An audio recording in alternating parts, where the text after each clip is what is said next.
تاریخ کے علماء کا بیان ہے کہ حضرت حوا علیہ السلام کے ہر حمل میں ایک لڑکا اور ایک لڑکی پیدا ہوتے تھے، اور ایک حمل کے لڑکے کا دوسرے حمل کی لڑکی کے ساتھ نکاح کیا جاتا تھا۔ اور چونکہ انسان صرف حضرت آدم علیہ السلام کی اولاد میں منحصر تھے، تو آپس میں نکاح کرنے کے علاوہ اور کوئی صورت نہیں نہ تھی۔ اسی دستور کے مطابق حضرت آدم علیہ السلام نے قابیل کا نکاح لیودا سے جو حابیل کے ساتھ پیدا ہوئی تھی، اور حابیل کا اکلیمہ سے جو قابیل کے ساتھ پیدا ہوئی تھی کرنا چاہا۔ قابیل اس پر راضی نہ ہوا، اور چونکہ اکلیمہ زیادہ خوبصورت تھی اس لیے اس کا طلبگار ہوا۔ حضرت آدم علیہ السلام نے فرمایا، کیونکہ وہ تیرے ساتھ پیدا ہوئی ہے لہٰذا وہ تیری بہن ہے، اس کے ساتھ تیرا نکاح حلال نہیں۔ قابیل کہنے لگا، یہ تو آپ علیہ السلام کی رائے ہے، اللہ تعالیٰ نے یہ حکم نہیں دیا۔ آپ علیہ السلام نے فرمایا، اگر تم یہ سمجھتے ہو تو تم دونوں قربانیاں لاؤ، جس کی قربانی مقبول ہو جائے وہی اکلیمہ کا حقدار ہے۔ اس زمانے میں جو قربانی مقبول ہوتی تھی، آسمان سے ایک آگ اتر کر اس کو کھا لیا کرتی تھی۔ قابیل نے ایک انبار گندم اور حابیل نے ایک بکری قربانی کے لیے پیش کی۔ آسمانی آگ نے حابیل کی قربانی کو لے لیا اور قابیل کی گندم کو چھوڑ دیا۔ اس پر قابیل کے دل میں بہت بغض اور حسد پیدا ہوا، اور جب حضرت آدم علیہ السلام سفر کے لیے روانہ ہوئے تو قابیل نے حابیل سے کہا، میں تجھے قتل کر دوں گا۔ حابیل نے کہا، کیوں؟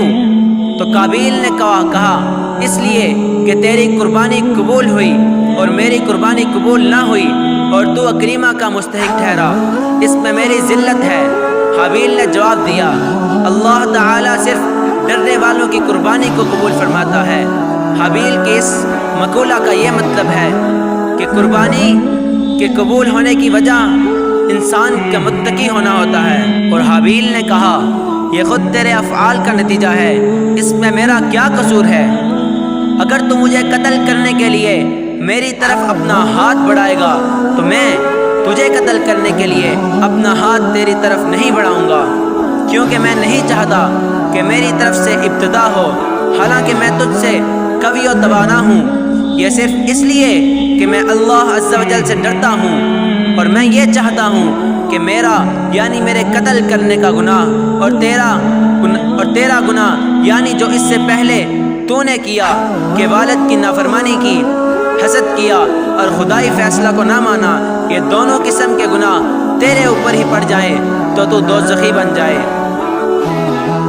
قابیل تمام گفتگو کے بعد بھی حابیل کو قتل کرنے کے ارادے پر ڈٹا رہا، اور اس کے نفس نے اسے اس ارادے پر راضی کر لیا۔